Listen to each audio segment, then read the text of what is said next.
I'm joined by Sara Vakhshouri, independent energy consultant and former advisor to the director of the National Iranian Oil Company International. Thanks for your time. So the EU oil embargo on Iran could be in place by the end of the month. With oil prices already high, how might an embargo affect the already unstable global energy market? Well, in fact, the oil embargo against Iran, if it's partially or totally, it's going to definitely impact on the crude oil prices, increase in the prices, simply because Iran is Iran supplies 10% of OPEC's crude oil. If you look at simply European Union, which they are buying 18% of Iranian crude oil, there are three main countries, Italy, Spain, and Greece, that they are importing they are the major European importer of Iranian crude oil, and they're currently facing an economic crisis. Would Tehran be able to weather such an embargo and still keep its economy afloat, do you think?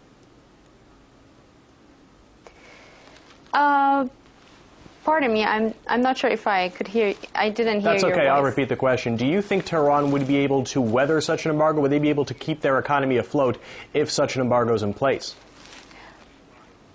Well, of course, at the current situation, Iran. My experience showed me that Iranians are very good negotiators. Iran can always offer better premiums in compared to other same quality of crude oil to its customers, and continue selling its crude oil.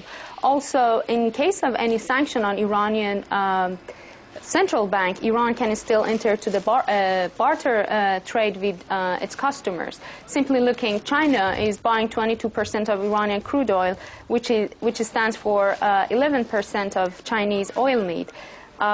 China rose its crude oil purchase from Iran to 29% last year, which was almost about $20 billion.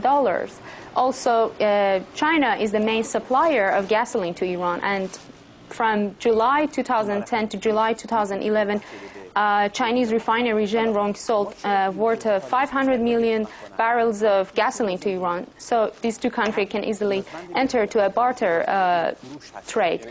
Looking at Turkey, just in the current visit of Iranian foreign minister to Turkey, the two countries announced that they are going to boost their trade exchange to $30 billion, which is almost double by 2015, which makes it easier for the two countries to enter to a barter relationship in the case of any sanction against the central bank. One more question here. With Western nations are heavily relying on Iranian oil, how do you think the embargo might affect their economies? That's a really good question, because Iran is the fifth supplier of European Union country after Russia, Norway, Libya, and Saudi Arabia. And we know that during the Arab Spring last year, the Libyan supply has dropped already. And Iran could, not easy of course, but could find a supplier for the almost 500, 600,000 barrels of oil which goes to these regions. But these regions are going to face a huge problem. These countries are going to face a huge problem. Countries like France or UK are not a substantial importer of Iranian crude oil. But as I mentioned earlier, for example, Spain is supplying 20% of its oil need from Iran. Italy's 13%, and Greece 14% of their oil is coming from Iran. And currently, the major refineries in these three countries, which totally import 500,000 barrels out of 600,000 barrels of Iranian oil, which goes to European Union, they already extended their oil purchase contracts by the end of 2012 with the National Iranian Oil Company. All right, Sara Vakhshouri, independent energy consultant, thanks for your time.